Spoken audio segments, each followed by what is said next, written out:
I have a big legislative session coming up. I made promises to the folks about what I would deliver, and we're going to deliver a lot of wins over the next few months. And Florida Republican lawmakers are not wasting any time getting started. They have filed a bill today that would expand on the so-called Don't Say Gay bill. It would restrict the use of pronouns in schools by requiring them to match the assigned identity of the person being described.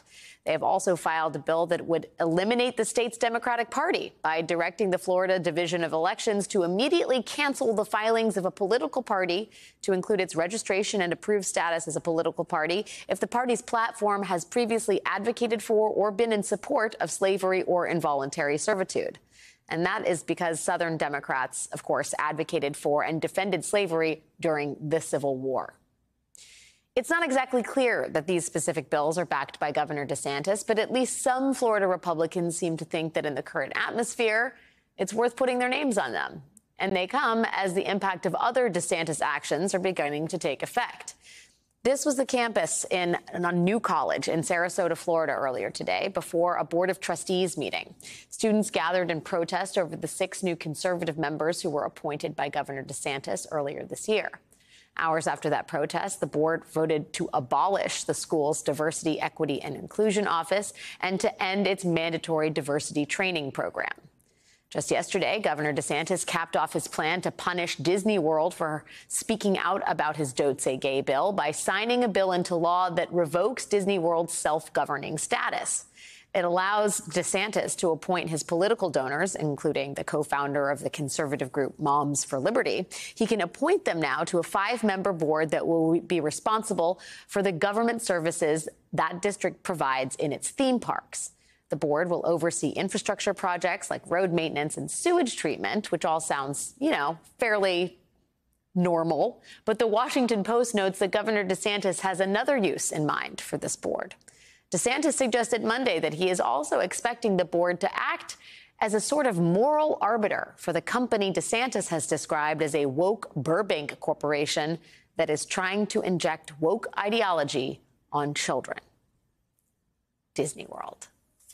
Joining us now is Florida State Representative Anna Eskamani. Representative Eskamani, thanks for joining us. I know you've been very involved in all of this, or at least the pushback on a lot of it. Let's just first start with Disney and the degree to which you think the governor is trying to weaponize state oversight to effectively cancel Disney culture, as it were.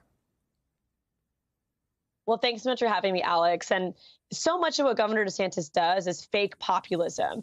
As he talks about ending the corporate kingdom, he's been giving out billions of dollars in tax breaks to some of the state's largest corporations, Walt Disney World included. He's done nothing to close corporate tax loopholes. In fact, I have filed legislation to do just that.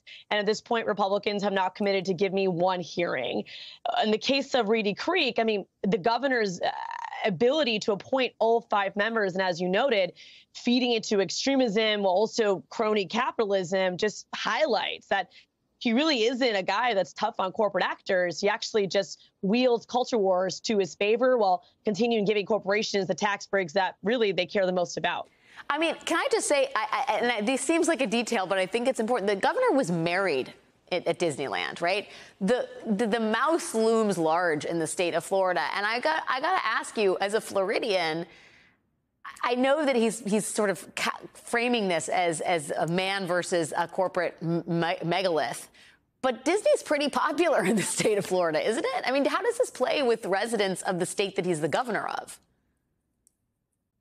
Oh, absolutely. It is not something that locals approve. In fact, when you talk to Disney workers, overwhelmingly, they're concerned about the new 5-person board, especially knowing just the extremism of some of the members. The new chairman is a mega donor to DeSantis. He's given him $50,000 just a year ago. And so you talk to everyday workers, they want to love who they want to love. They wanted Disney to continue to support issues pertaining to equality.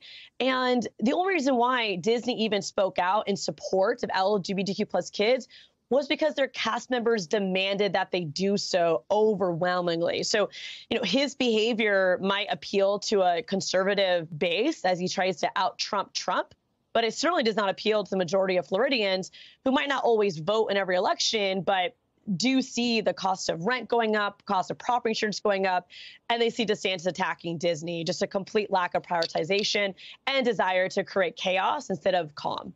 I gotta say, I was in Florida this weekend visiting the campus of New College. We'll have more on that later.